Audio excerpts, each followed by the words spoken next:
We commence the program with Tamil Clavi Varthi. I request everyone to kindly stand.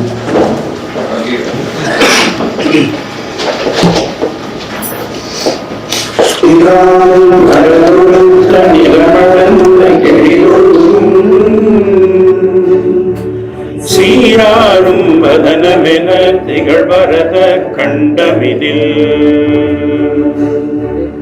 தெக்கணமும் அதில் சிறந்த திராவிடனல் திருநாடும் தக்க சிறு பிறை நுதலும் தரித்தனரும் திலகமுமே அத்திலக வாசனை போல் அனைத்துலகும் இன்பமுற எத்திசையும் புகழ் மணக்க இருந்த பெரும் தமிழனங்கே தமிழனங்கே உன் சீரிழமை திறம்பியந்து செயல் மறந்து வாழ்த்துதுமே வாழ்த்துதுமே வாழ்த்துதுமே.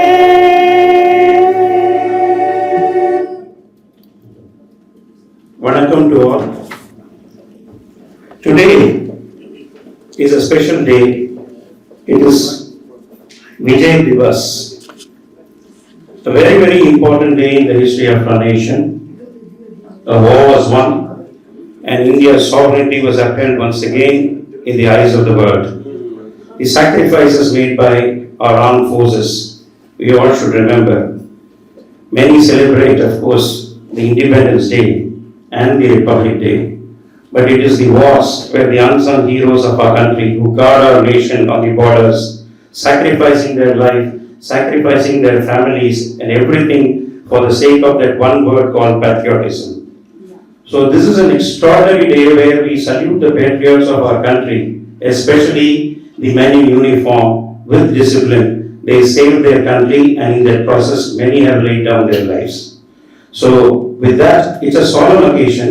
We celebrate them on this day for their sacrifice to our country, enabling any country for that matter to have their rights, the so-called civil rights, political rights, human rights, whatever you call. If there is anarchy, if there is no safety, nothing can be assured in a country or any part of the land in the globe. So these are the people who have done us to live with this happiness, with that assurance of safety. We just go to them, salute them, and now I request Thiru Pugar of CSIS to come and give us a speech about the Vijay Divas, and thereafter we'll observe 1 minute silence in remembrance of those martyrs.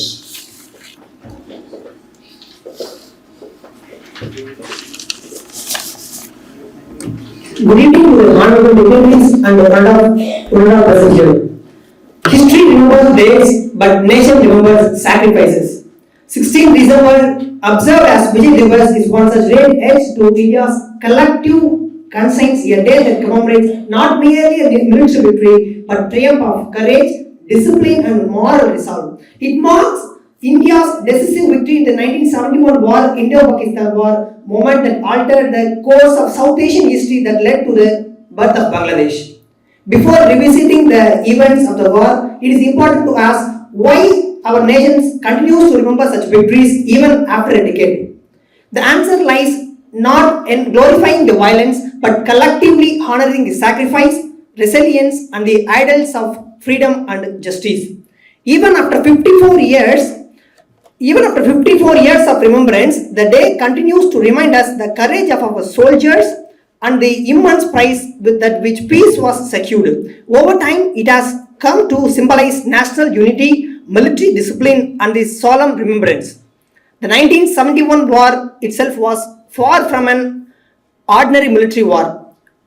It is an ordinary conflict. It emerged from a severe humanitarian crisis in East Pakistan, where political repression and mass atrocities forced millions of people to flee their homes and seek refuge in India.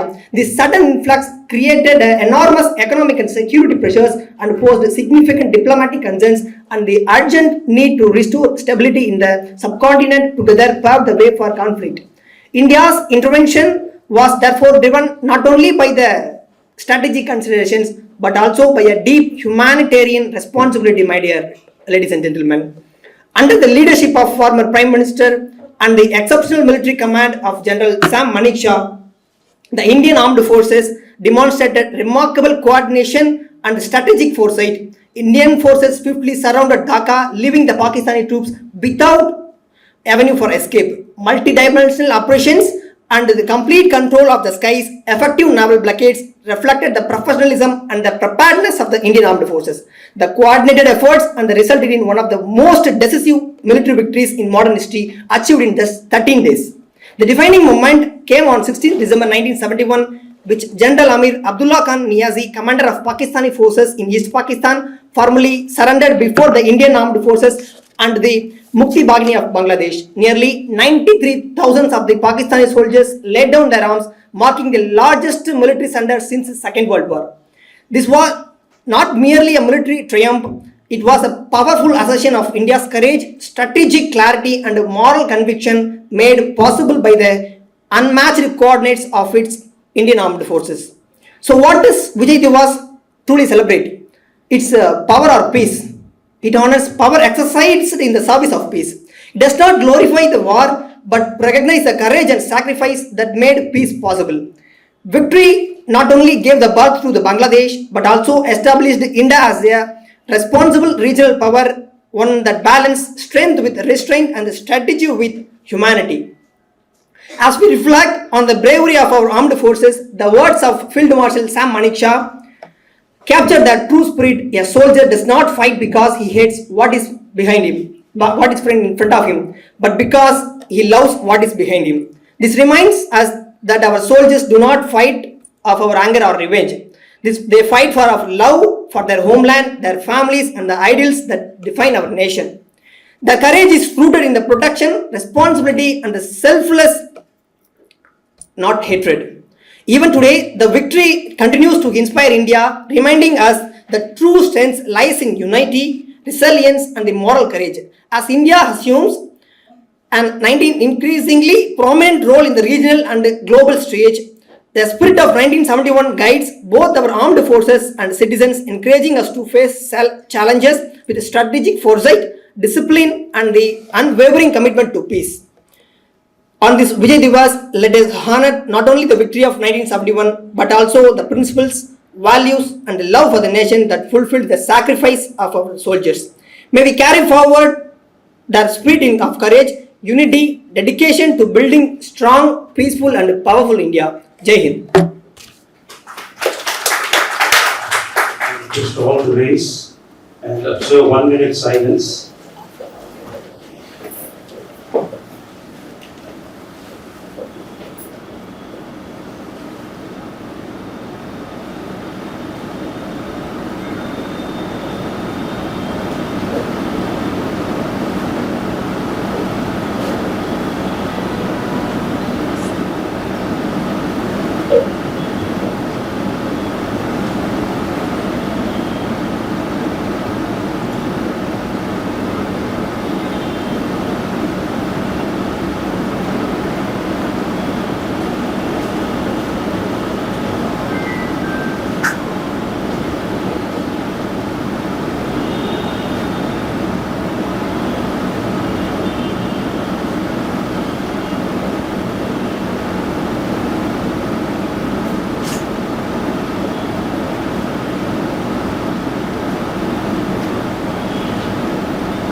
Thank you.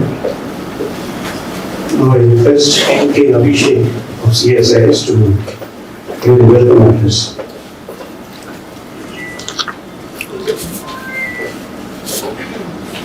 A very good evening to one and all present here. On this momentous and proud occasion of Vijay Diwas, a day that reminds us of courage, sacrifice, and the enduring spirit of our nation, it is an honor to welcome you to the distinguished book release function organized by Center for South Indian Studies, Chennai, here at the iconic Anna Centenary Library. It is said that history is not merely a record of the past, but a mirror in which the nation sees itself.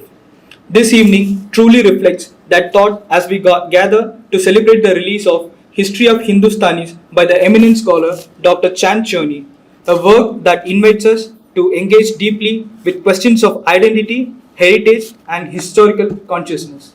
Well, we welcome you, sir. Vijay Diwas commemorates not only a historic victory but also the thought of resilience, unity, and vision. It is therefore most fitting on such an occasion we came together to honor a book that examines the many strands that have shaped Hindustan and its people. Dr. CHOENNI, a recipient of the prestigious Knight in the Order of the Orange Nassau, is a globally respected academic scholar whose work reflects intellectual rigor, historical depth, and a rare ability to connect the past with the present. This book is not merely a publication, it is a valuable contribution to a historic discourse. We are deeply honored to have here with us the chief guest, Dr. MALINI Parthasarathy, Director, The Hindu Group, a distinguished journalist and a public intellectual. She has consistently upheld the highest standards of editorial integrity and democratic values. Her presence this evening lends great significance to this wonderful occasion. We are equally privileged to welcome our guest of honor, Sri B. Jagannath, author, advocate, Madras High Court, whose perspectives bridge literature, law, and social thought with clarity and integrity. At this juncture, I would like to welcome Mr. M. Kumaresan, convener, Center for South Indian Studies, Chennai, whose vision, dedication, and tireless efforts have been instrumental in bringing this program to fruition. Under his guidance, the Center fosters meaningful academic engagement and cultural dialogue. I extend a warm welcome to all our distinguished attendees, scholars, academicians, writers, students, and history enthusiasts who have joined with us right now. Your presence reaffirms the importance of thoughtful inquiry and collective reflection. As we proceed with today's program, let us remember the words of Marcus Garvey. People without knowledge of their past, history, origin, and culture is like a tree without roots. May this evening strengthen those roots through dialogue, reflection, and scholarship. Once again, on behalf of the Center for South Indian Studies, Chennai, I warmly welcome one and all who are present here. Thank you. Thank you, Abhishek, for the recommendations. Now it's time to felicitate our dignitaries on the dais. I request the Kumaresan, convener of CSIS, to felicitate Dr. CHOENNI, the author of the book History of Hindustanis. I request B. Jagannath to present his book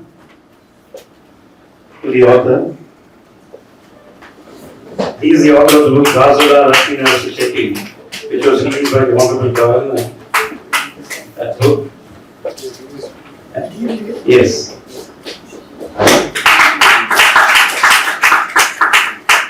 Sri Kumaresan will now honor Dr. MALINI Parthasarathy with a shawl.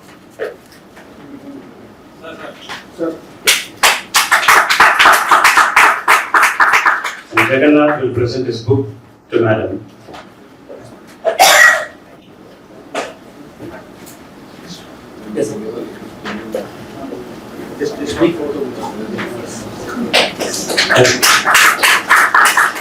Thank you. I request Mr. Kumaresan to now present a shawl to B. Jagannath.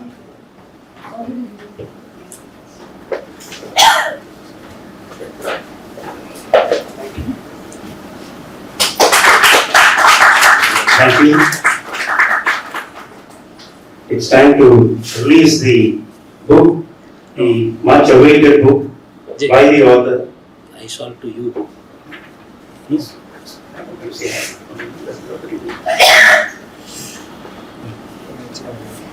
Dr. CHOENNI has taken a lot of effort to bring to light to many of our own people from Suriname our Hindu culture, where within India many are not knowing about it, and Hindu way of life, capturing the history of it.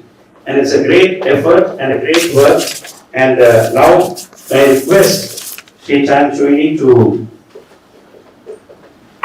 release the book, and Madam Dr. MALINI Parthasarathy will receive the first copy of the book History of Hindustanis by Professor Dr. Chennai.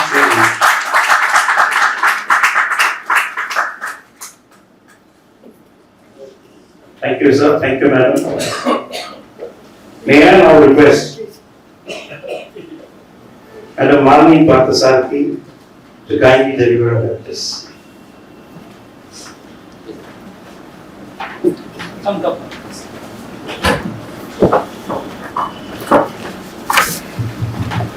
Is it working? Yes, working. Yes, yes, yes. Distinguished panelists, esteemed guests, first I'd like to congratulate the Chennai Chapter. Is it working?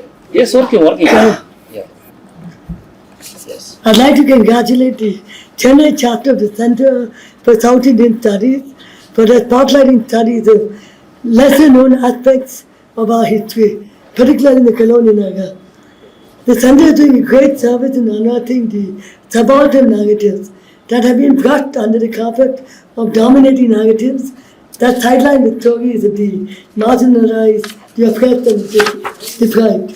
The Center has also done some useful corrective work on the prevailing narratives of our history, especially in the pre-independence era, documenting rigorously the contribution of native voices in South India in the context of the anti-colonial struggle. P. Jagannath, who's here, has done excellent work with the book that we've just seen, The Native Work in Madras, Voice in Madras. It's about Gajulu Akvinaksu Chetty, founder of the Madras Native Association, and the first, I think, Indian newspaper of Chennai, even before the Hindu, I think. So we are here to honor the sterling magnum opus of the eminent historian, Dr. CHOENNI, and I deem it a privilege to be called upon to receive the first copy of the scholarly book, History of the Hindustanis, from this iconic author. Dr. CHOENNI is renowned for his extensive and dedicated research on history of the Hindustani people, who are descendants of Indian laborers who arrived in Suriname from 1873 onwards and settled there since. Dr. CHOENNI has also documented a second wave of migration of Hindustanis preceding Suriname's independence from the Netherlands in 1975. He noted that as the largest ethnic group in Suriname, they have been marginalized as a political force until successive entries of Hindustani settlers helped bulk their population and subsequently they become an affluent community. The tale of this remarkable journey of the Hindustanis and their transformation into a strong affluent community today is detailed in Dr. CHOENNI's masterly book. Dr. CHOENNI's work has drawn upon extensive oral history matter and his research is significant as it serves a major public purpose. Just close. You just close. Yes. Yes. You are using. No, it's okay. His work has covered both youthful themes such as identity, community formation, racism, and more crucially the history of our own compatriot who was started in a remote country on the edge of South America as indentured labor crossing the Dutch colonial. The research of Dr. CHOENNI performed a critical job to our collective memory by underlining to us that when we visualize the diaspora, the global diaspora, we never see the multi-layered textured cultural identity. So when we think of the global diaspora, we always think with a target wave, the successful IT and tech entrepreneurs who have caught the global update and tried to take the leader in their own fields. We think of Satya Nadella, Sundar Pichai, Indira Nooyi, Kalpana Chawla. But the real diaspora universe and the deep bonds of cultural affinity are really shared between the descendants of indentured labor, thousands of workers forced to leave their home in the 19th century or so. Imagine the pain of these indentured laborers called the dignity earth, who are dragged away from their homeland, mostly from UP and Bihar, sent forcibly 1,000 kilometers, transferred by ships to faraway countries of the Caribbean, Mauritius, South Africa, Fiji, to work on plantations under harsh conditions. Most of Indian diaspora today comprise the descendants of these indentured labor across continent who retained their affection and cultural happenings to India and formed the bulk of the diaspora that highlights cultural heritage that people society in India. Therefore, it's very important to undertake intensive research on the King Meteors, and I think Dr. Chennai's landmark work could not be done here. We learn a lot from the kind of research that is launched, and others are also following. A lot has been written about African slavery in the United States, but very little attention being paid to the historical agony of the indentured Indian worker who had very similar plight. While these King Meteors were not bonded slaves, the conditions they endured in these colonies to the Dutch and British were harsh, consisting of hard labor, low pay, and poor living conditions. It's a tribute to the resilience of these heroic people who still had attachment to their mother country, India, that they preserved Indian traditions, cultural festivals, and Indian cuisine that made them a distinct community. Even as they integrated and their descendants freed from the early conditions were able to become productive and prosperous participants in the post-colonial economy, their cultural affinity to India has not waned. And it's this which is so effectively captured and distinctively in Dr. Chennai's work. Professor Chennai has been widely recognized and appreciated for this pioneering work, and I'm glad he's getting the recognition he deserves here too. From 2010 to 2016, he had a professorship in Hindustani migration. He was appointed embedded Lala Root Chair Professor at the Free University in Amsterdam. It must be appreciated that the Lala Root Chair has been imaginatively named after a British ship that brought the first load of Indian indentured labor to Suriname in 1873, marking the start of the cruel exposure of Indians to the harsh and punitive environment of colonialism. Professor Chennai's pioneering work and focus on Hindustanis has received appreciation from the highest echelons of Netherlands society, with the conferring on him the title Knight of the Order of Orange Nassau by King Willem Alexander of the Netherlands in 2020. The government of Suriname has also honored him with the Order of the Yellow Star for his contribution to documenting Suriname's history. It's also important for us in India to bear in mind as we engage the diaspora, especially in the West, celebrate their success stories, rejoice in the achievements of global icons of Indian origin. We will also salute the ties and approach with countries like Suriname, West Indies, Guyana, where thousands of indentured laborers retain a strong sense of belonging to our country. It is these quiet, unrecognized people whose stories are now being told in the light of contemporary reality. It must be acknowledged that India's global influence is truly built with a shared history of pain and marginalization that we experienced here in colonial times, as Indians too were first in the Sub-Saharan, the era of British colonialism, and then the struggle for liberation. So Dr. Chennai's landmark study must serve as a reminder to us to celebrate the subaltern narratives of ordinary Indians who have gone far ashore, but still have their hearts and collective memories and legend India's rich cultural tradition, and have spread India's cultural influence far and wide. Soft power is substantially India's global strength, and indeed are tied with elements of diaspora who cherish their cultural affinity to India, but be consciously highlighted to further credibly our global influence. It's commendable that the CSI has placed particular emphasis on the studies of King Meteors and acknowledged the contributions of Dr. Chennai, who is a pioneer. I'm sure these academic exchanges have great public purpose. Once again, I offer felicitations to Dr. Chennai for his pioneering study in Hindustani, spotlighting an important and neglected aspect of India's historical studies of our people and our culture. Thank you. Thank you so much, Ms. Malini. Ladies and gentlemen, it is a privilege and big honor today here in Chennai, formerly known as Madras, Dakshin Bharat, to give this lecture on occasion of my book. And I'm born far away in 1953. I'm 72 years, and I always joking that I have 28 years left to work hard and to do all the things I can do and to travel.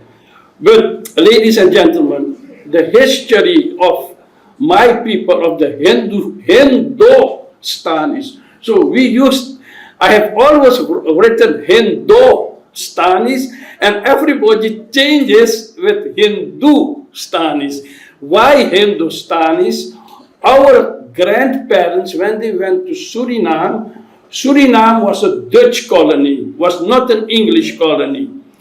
And they said they are not British Indians, that was the word they used, but they are Hindustani. And Hindustani is the old word for India. So this word, Hindustani, became common, and only in Suriname we use this word for the Indians in Suriname, people from Indian origin. Now, ladies and gentlemen, Suriname, or the Hindustanis in Suriname, have a very distinct history compared to the people who went to the British colony and the people who went to the French colonies. Mr. Jagannath is busy with writing about the French colonies, especially in the French colonies, people from South India, Tamil people went. And this difference has to do with the imperial policy. The French has an imperial policy that they assimilate you. You have to become Frenchman, you have to become Christian, you have to ingrain all the French culture, drinking wine, eating bread, all the things. And the French policies also, they don't have a big policy to keep records of people, how much people live, what is their ethnicity. That is not important. They say everybody is a Frenchman, whatever you call it, and so they don't have a policy of retaining the culture. And the people who have been in the French colonies, they had a very hard life, a very high percentage of debt, and still till now the position of the people in Guadeloupe, Martinique, French Guiana, Réunion is not so good as in the British and the Dutch colonies. The British have a policy of imperialism, British imperialism. They say the British culture is very important. The Indians have to acquire the British culture and learn all the British culture, but they don't assimilate you because they have also some kind of a racist attitude that they are superior people. The Dutch has a different policy. The Dutch have a policy, imperial policy, only to make money. To make money. They went to Indonesia, they exploited Indonesia, but they didn't build infrastructure, university, and they exploited, but they left the Indonesian culture. They call it the Adat policy. The Adat, leave the people the Adat, they did not to become Dutchmen. The English people came to India, they exploited India, but they built university. They built a whole system of government. They built bridges, roads. So what happened that because of this different policy, the people who went to Suriname benefited from this policy of Dutch policy. They say, you must integrate the people in the society, but let them retain the culture. And the Dutch people said, the Indians have a good culture, they are hardworking, we are looking for hardworking people, and because of Hinduism, or the Indian broader term, the Indian culture, that is agrarian orientated, so that they have this ethos of hardworking and sacrifice, so let they retain their culture. Okay, ladies and gentlemen, what happened is that in the British colonies, people after slavery, Indian laborers went there to work for 5 years or sometimes 10 years, and they went, that is very important, they went there to earn money and to come back to India. And they had calculated that you can save half of the money, because otherwise it hasn't been sinful You need not to go so far to work there. So you can earn money and come back with your savings and start a new life here. What happened is that in these colonies, the people had been exploited, had a hard life, but still they had a better life than in India. So most of the people stayed there. Wahan bas gaya, they say in Hindi. And 1/3 came back. And from the people of 1/3 that came back, a lot of people came back and they said India is not for us. And 10% went back. And the others stayed here and they were very, they had, some became zamindars, but others didn't like it India, but they had to live in it. Okay. In the nearby colony of Suriname, you had this colony of Guyana. And the Indians worked there, and in Suriname, slavery was abolished 20 years after abolishment of slavery in the British colonies in 1863. The Dutch government asked the Indian government to recruit what we call Hindustanis for Suriname, Indian laborers for Suriname, because they saw that in Guyana, the Indian laborers were working very hard and it was a success. And the British government agreed to send Indians to Suriname. But they were not, my foreparents, were not Dutch subjects, but British subjects. So Britain said, the British lad said to the Dutch government, these are British people, British subjects, they must have special protection. In the British colonies, there were no special protection because it was their colony. But the people who went to Suriname, they had a special protection that they had the consul, a British consul in Suriname, in Paramaribo, that's the capital city. And every year, the Dutch government has to write a report about how is the situation, the predicament, the situation of, I use now this word, of the Hindustani laborers. And every year, and that was an advantage for us because every year they had to report.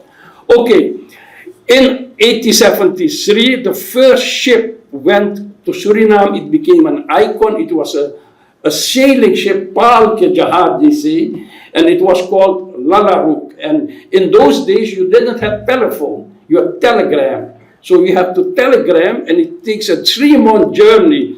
And what happened that every year, you had the agreement how much people Suriname needed. And then the recruitment started. For example, Suriname asked for 1,000 laborers. And then the recruitment started in India. And I will explain to you because there is a lot of misinformation and distorted view about this whole system. Look, why some people say, well, they grabbed the people, they forced the people, they cheated the people, or they say, Bharmai, they say, they told a lot of stories and they took them away to these countries. Entanglement, भरमाई देश उसका cheat किया है, उसका जबरदस्ती से पकड़ के ले गए. That is all not true. There are some cases of forced labor or some cases of fraud, but you had laws, stringent laws here in India, and every 10 years the laws became more stringent. What happened? Because if you think with me, why the Dutch government will invest 400 guilders, that is, let's say, 400 euros or more, so much money to recruit laborers in these countries and to permit them or by force and to bring them there for 5 years with the right to free return to their country. If the people are forced or they are cheated or they don't want to work. No.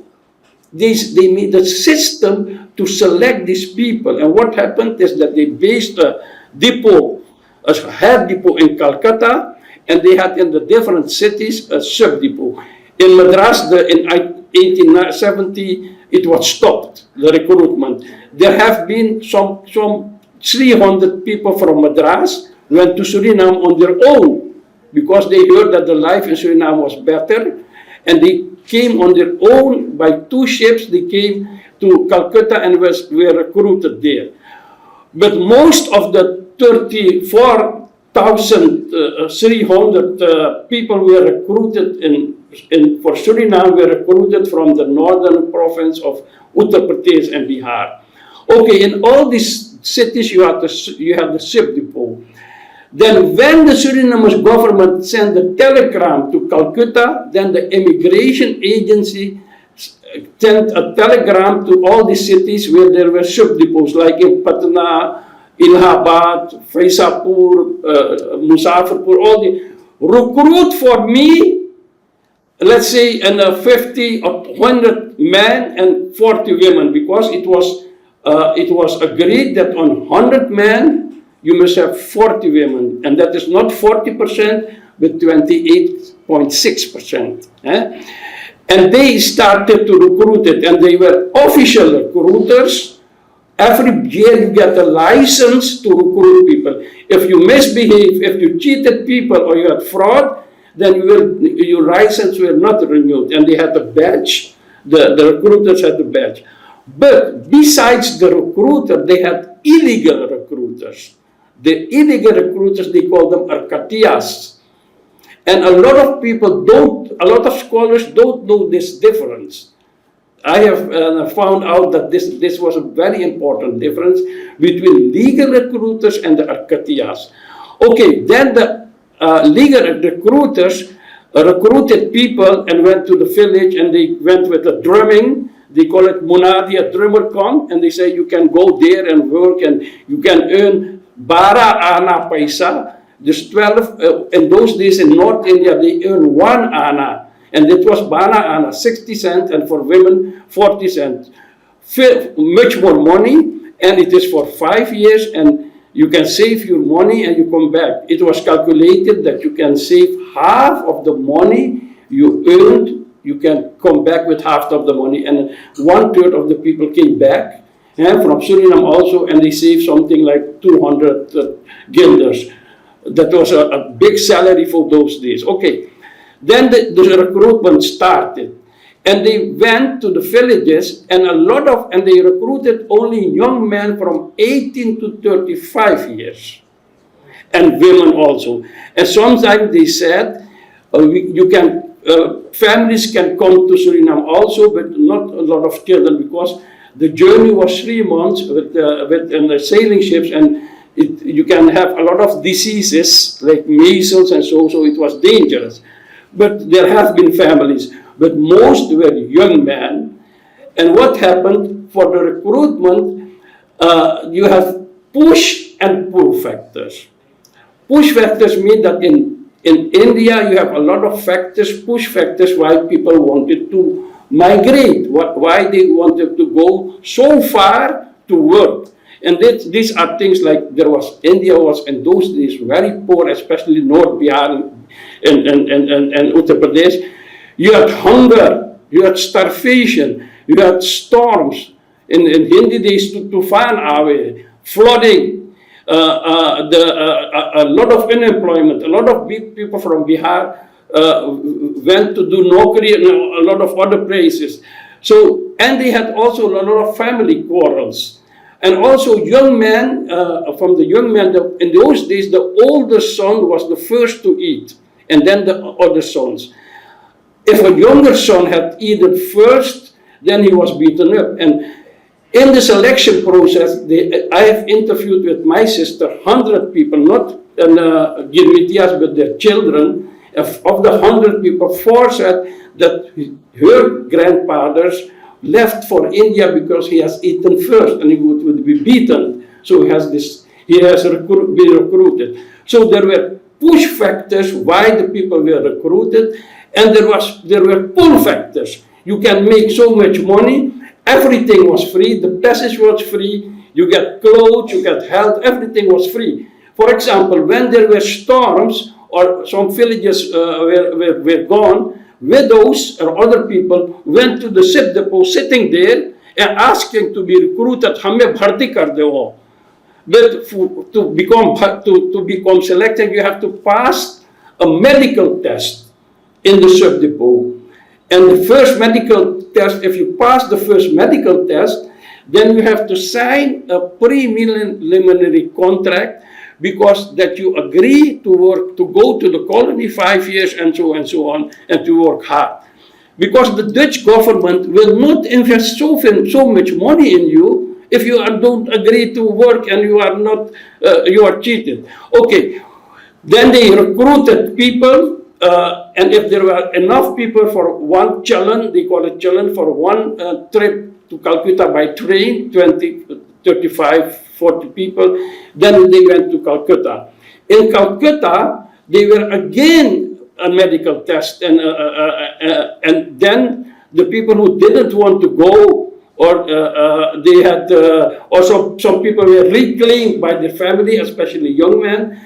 And when they had something like 500 or 800 people for one shipload, then they were again tested.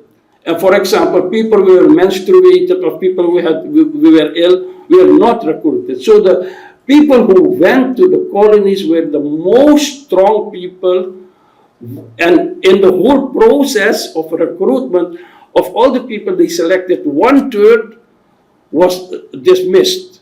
So only 2/3, only the strongest person went. What also happened, they looked for laborers, people who can work in the agricultural sector. But a lot of other people from other castes went also to the colonies. They took other names, they changed their caste. So in Suriname, for example, 5% Brahmins came. Brahmins, Baniyas, like my great-grandfathers, and Fakirs were not selected. So maybe my great-grandfather has given also another caste name or other name. So because they also wanted to go away and to earn money.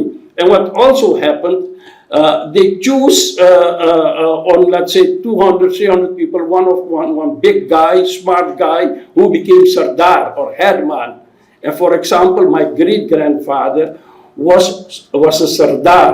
If you see his we have a picture in the book on page 150, but I'm not totally convinced. It's 80% that it's my great-grandfather. But if you see the picture of my grandfather in my book in the beginning, you see a big man who is not a laborer. He's a leader. You see the picture, you see, no, this man cannot be a laborer. Okay, so they selected all these people for the colonies, and Brahmins, Chatri, a lot of, and especially people from the low caste, came and were recruited and went to Suriname. When they came to Suriname, it was a 3-month journey, and later it was by steamship.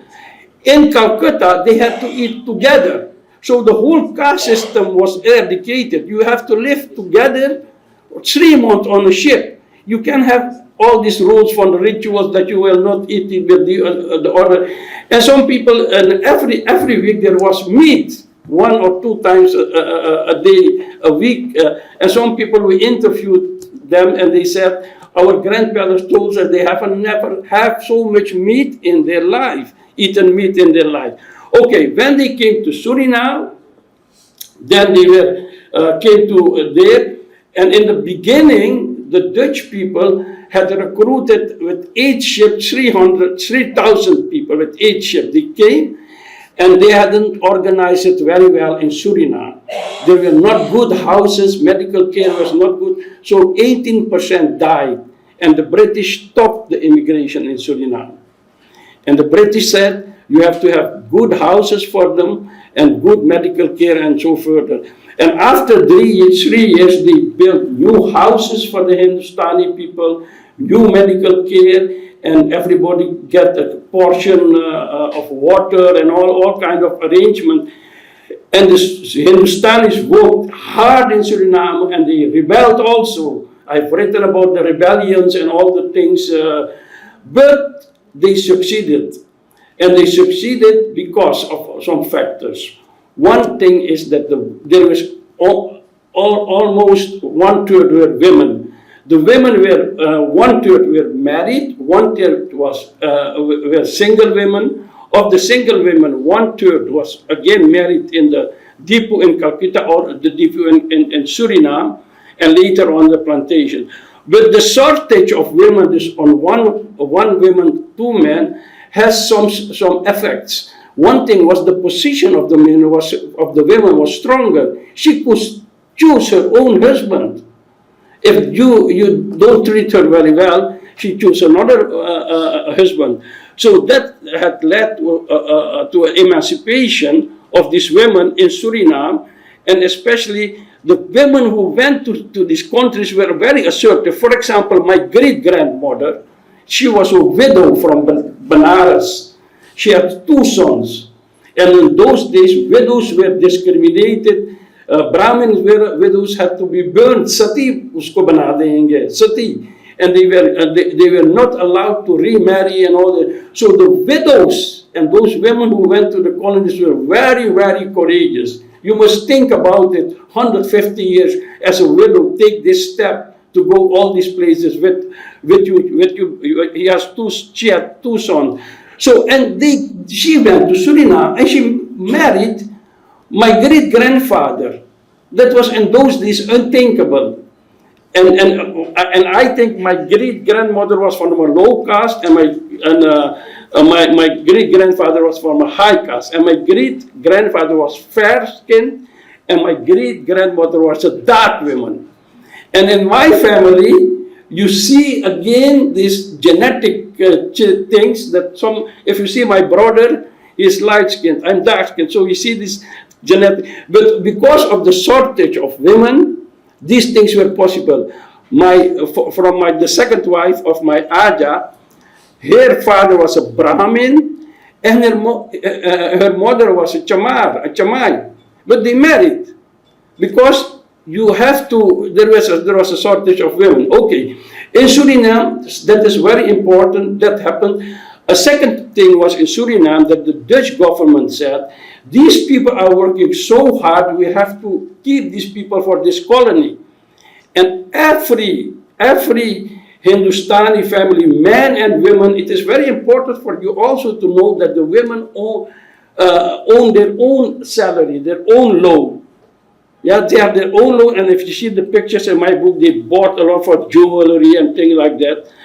So they said that we have to keep these people for the colony, and they made up a law that every people who has finished his what we call Girmit contract, after 5 years they can stay in Suriname, and they get 5 acres of land free of rent for the 6th year.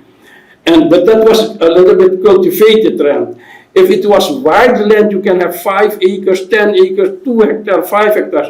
And all the Hindustani people got land in Suriname because Suriname was a very sparsely populated country. And they wanted, and from Suriname, more than one quarter of the people went back. They took money with them, and also some took their children with them. And they came back here in Calcutta, and 10% succeeded in going back, but the other not. And they were robbed here. In Calcutta, you had the Hong Kong Shanghai Bank, and they go by Tanga to Calcutta to get the money there, and they were robbed. They go by Tanga, and they were gundas, they robbed them. Other people wanted to go back, but they were not selected anymore because they were weak, and they lived there in Matiaburs and all these places of Calcutta. And some went to the villages, some became zamindars. Others went to the villages, and because they were of the Chamar caste, they were not accepted. They say, to Kalapanis, Chalagaya, to caste Laskar, you have to pay more money to be allowed to the caste. And there were some people who went to the village and saw their family and saw the poverty, and they even not met their family, and they went away. So that happened. Now, what happened now in Suriname, because the people get land, and received land, and for example, some of the women had saved money, and for example, my Paraji, this short, dark woman, she bought land. She bought with her money, she bought land. And there were other people who bought land, and women too, and they worked hard on the rice field. Everybody had land, and another big difference with all the French and the English colony is that in Suriname you had a huge population growth. There were 34,000 people came to Suriname and 3,000 from Guyana and so to Suriname. Now there are 350,000, 10 times more people than all the colonies. And what happened is that Suriname was very fertile and the women were very strong. My mother sister has 20 children. And all the 20 children survived. But they had a plantation. They could feed all these children. Others had 10 children, 8 children, 20 children, 5 children, but most had more than 20 children. So in the generation that the children born from the Girmitia women, these girls were very strong.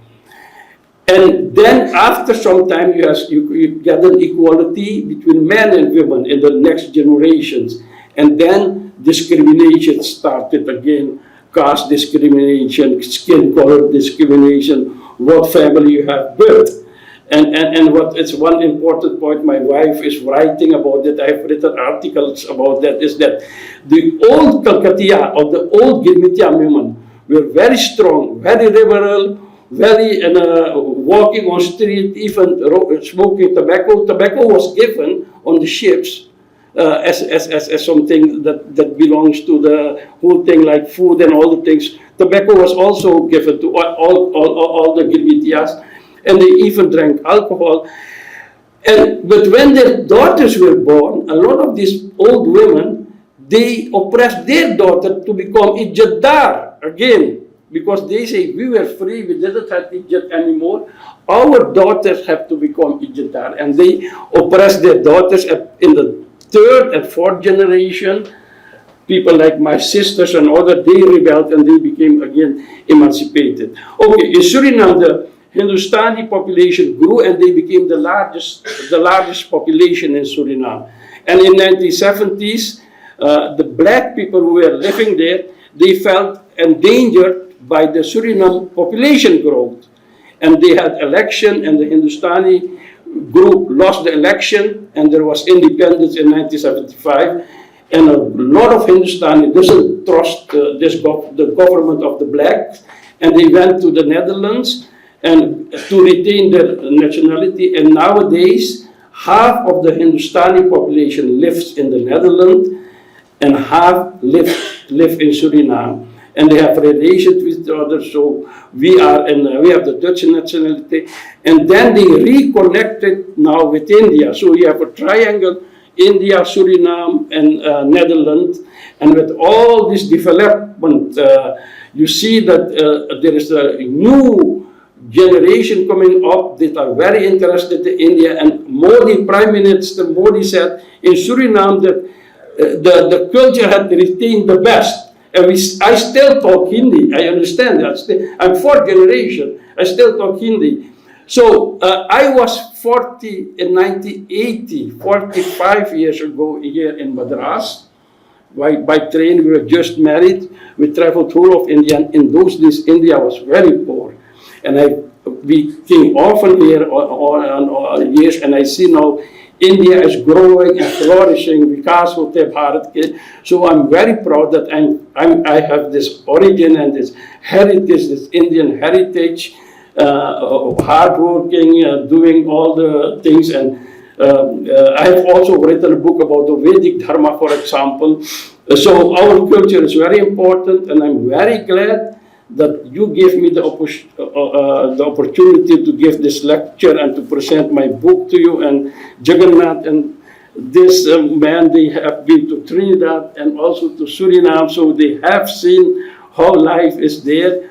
So it is for me some kind of a new bandhan, they say it. You invited me and I paid all my money, all the things to come and to do this. And it is, in Hindi they say, कितना विशाल बात है that we have this connection after सदियों से, after so many years, and we look a little in our face the same. We are all Indians, that we can have this occasion here. So I'm very blessed, and I will stop it here.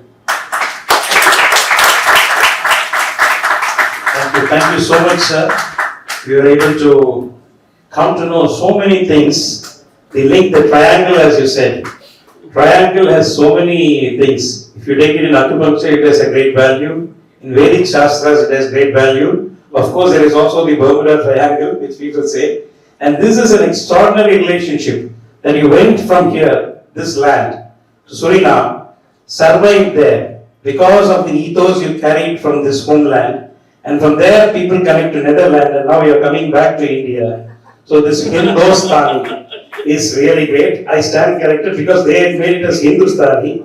You have corrected us there also. Now, of course, the genetic connect is made, and we hope this rekindling which you have made in the Indian society today, especially in Chennai, though the group may be few here, I think they will carry this message to other people to say, this land of Bharat has so much of cultural wealth that it has still to give to the world many more things to the future generations to come. Thank you so much, sir, for your excellent work.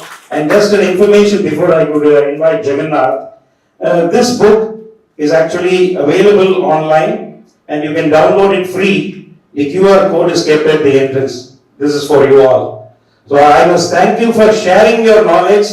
You give a book and you also say to the guests, take it free. This was our Vedic culture, sir. We never sold knowledge to people. Knowledge was a matter which was given free. It is the people who take it, reciprocate it with their gifts to the person who gave the knowledge. That is our Guru Dakshina. Thank you so much, sir. Now I welcome B. Jagannath.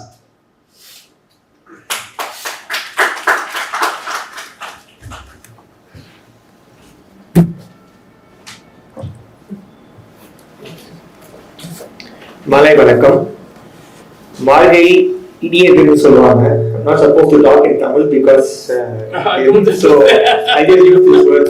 மார்கழி இனியதுன்னு சொல்லுவாங்க. மார்கழி மாசத்தின் மாலை வணக்கம். Respected Dr. Chennai sir, respected Dr. Ma'am Malini Parthasarathy ma'am, Shri Cordially Geo Center for South Indian Studies. And my dear friends and distinguished guests who have come here this evening, I welcome you all. I would like to first and foremost thank my senior, Mr. R. Muthukumar Sami, who is the former Advocate General of the Madras High Court. If not for him, I would not be standing over here and talking with you. At this point of time, I would also like to remind my dear father, who is no longer with me, and also Mr. Ramkumar, who is here. If not for his, assistance, this program would not have happened. So thank you, Ramkumarji, and also C.K. Chandrasekhar sir for doing an excellent comparing. And I would like to also specially welcome ma'am, who is Mrs. Chennai here. In fact, she is a very good friend of mine. She was like mother to me when I visited Port of Spain.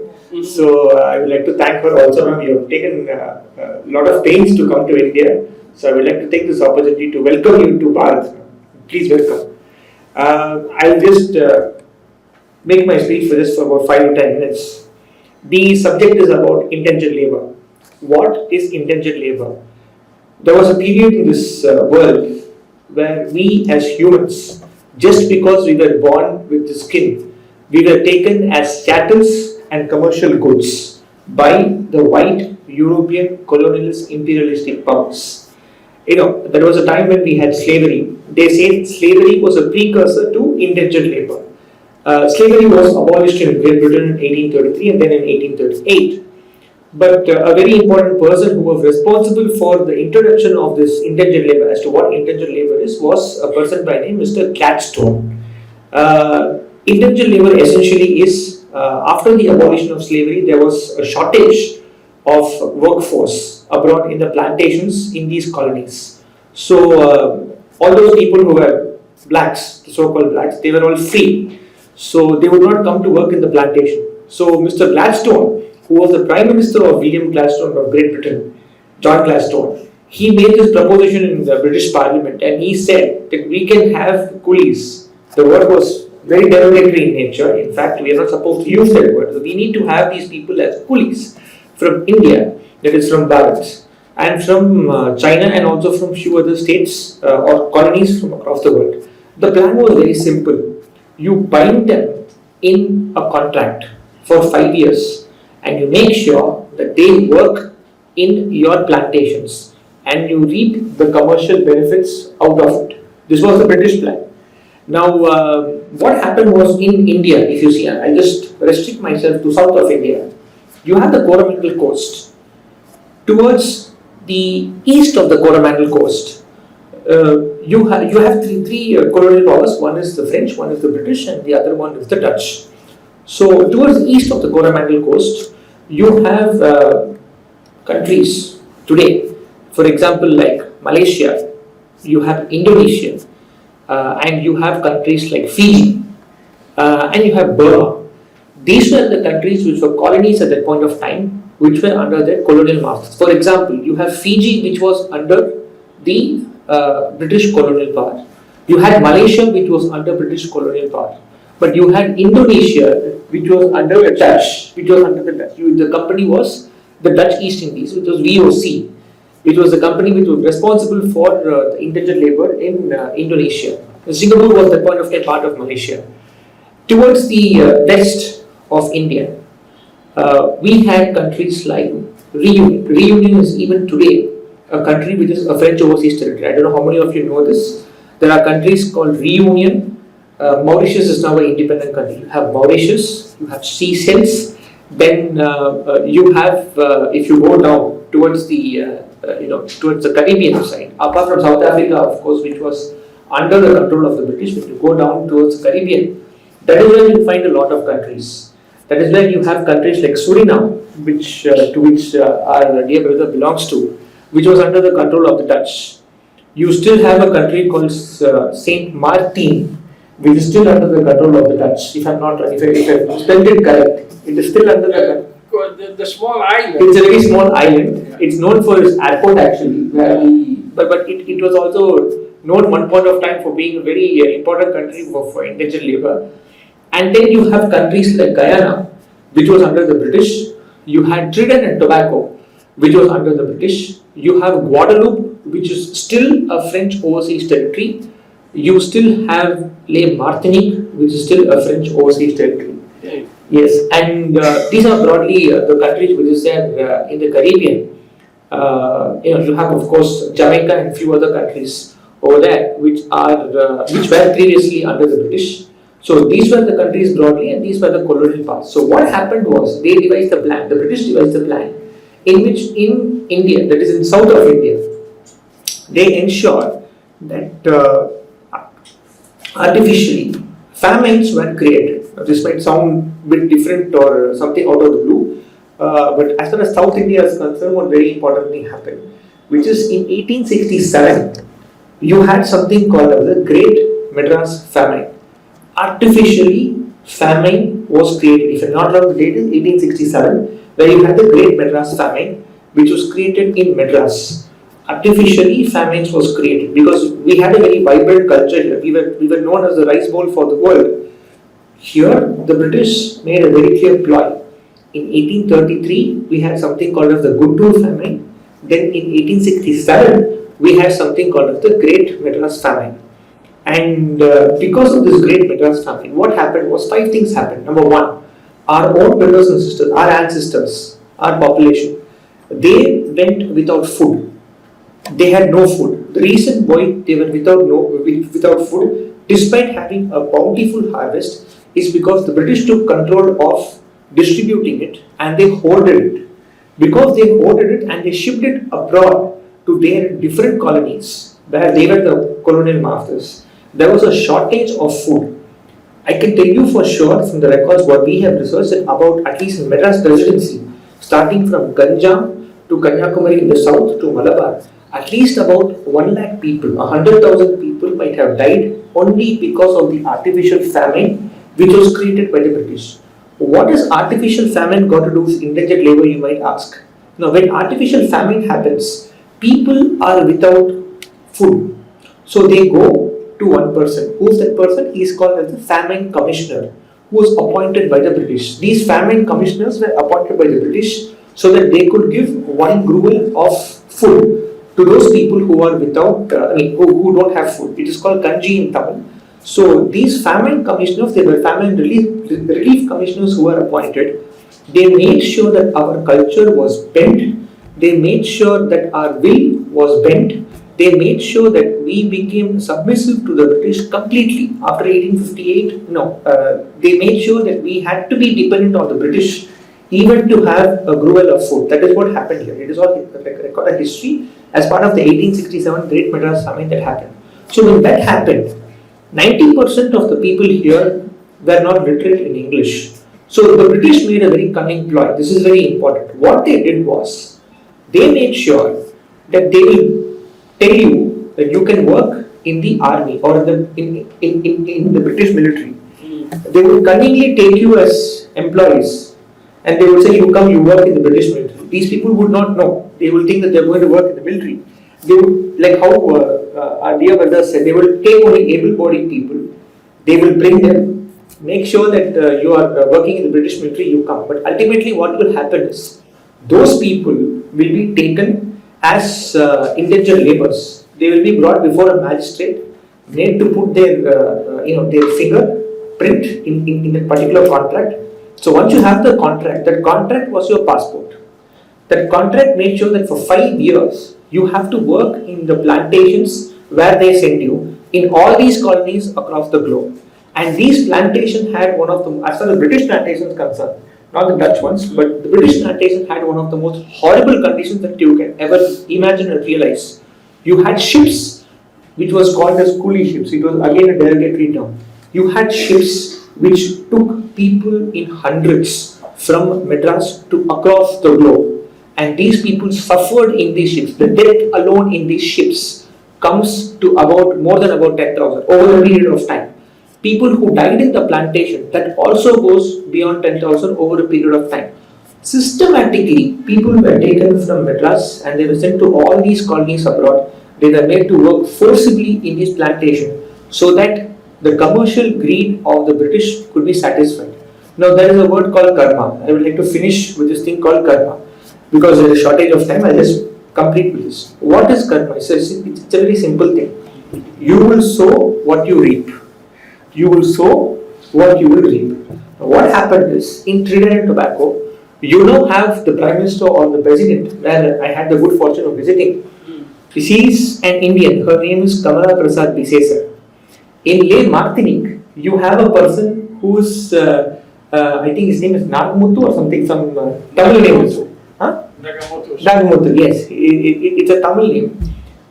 He is now the head in that country.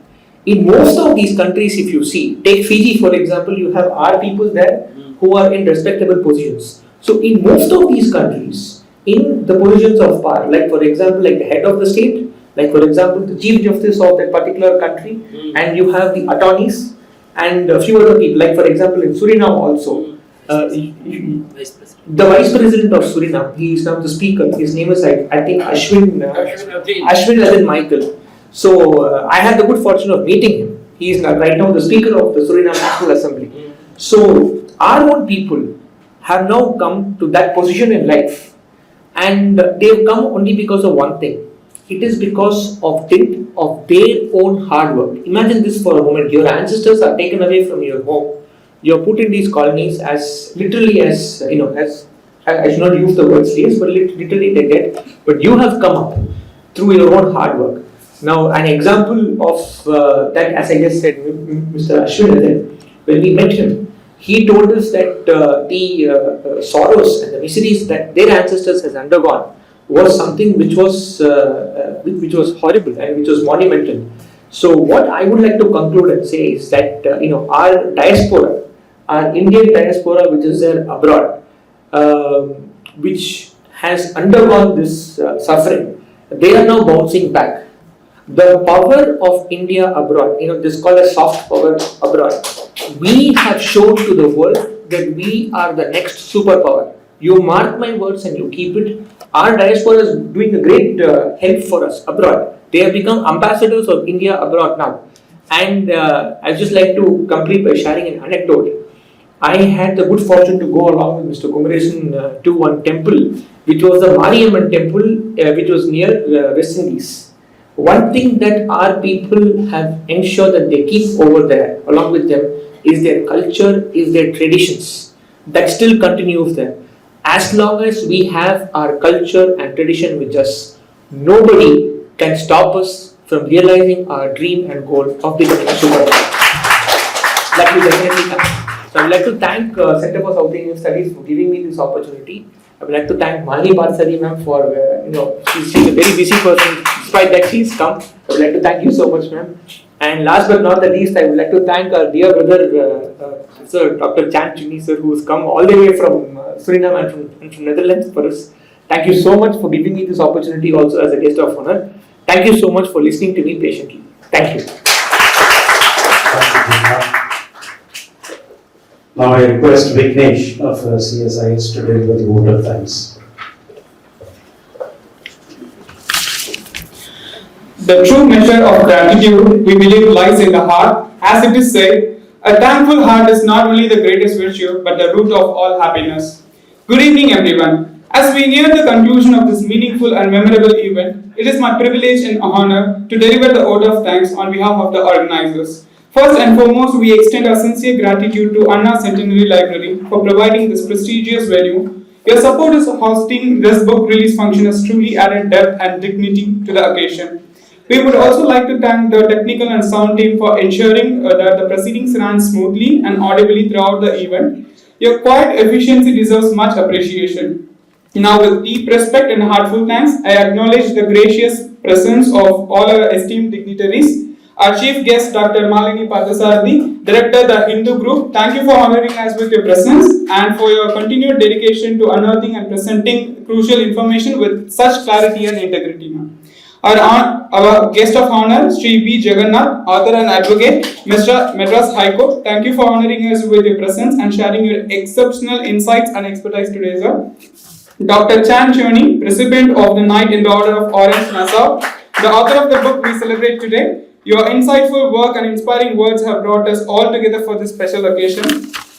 We congratulate you and thank you for the passion and purpose for you bring to your writing. Sri N. Kumresan, convener of the Center for South Indian Studies, Chennai, your guidance has been instrumental in organizing this event and we remain deeply thankful for your support throughout. We also extend our thanks to all our respected guests, attendees, well-wishers and supporters who have taken the time to be a part of this event. Your presence has had an immense value and made this book release function truly special.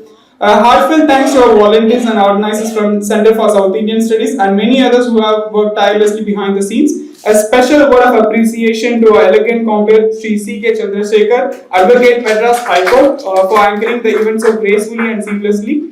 We extend our sincere and profound gratitude to Police Department for honoring us with their presence today. Their commitment has highlighted the invaluable role for their service in ensuring the safety and security. As we close, let us carry forward the inspirations shared here today and continue to celebrate the power of literature, legacy and service to the society. Thank you all once again and have a wonderful evening. Thank you. Thank you, Vignesh. I request all to raise for the national anthem of Suriname and India.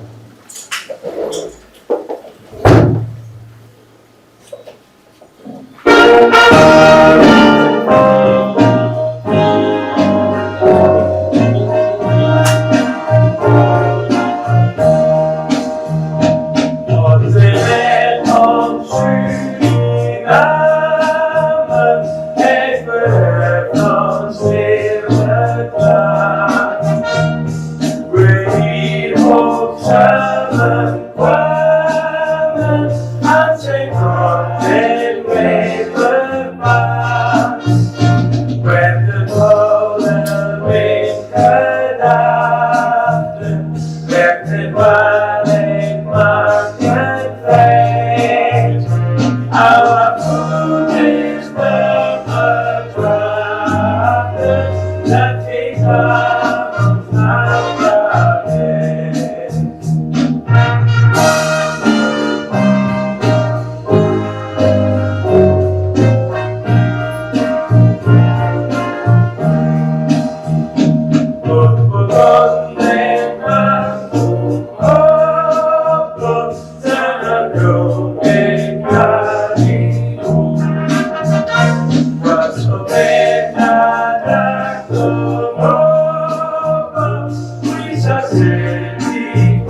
जय हे भारत भाग्य विधाता पंजाब सिंध गुजरात मराठा द्राविड उत्कल बंगा विंध्य हिमाचल यमुना गंगा उच्चल जलधि तरंगा तव शुभ नामे जागे तव शुभ आशीष मांगे गाहे तव जय गाथा जन गण मंगल नायक जय हे भारत भाग्य विधाता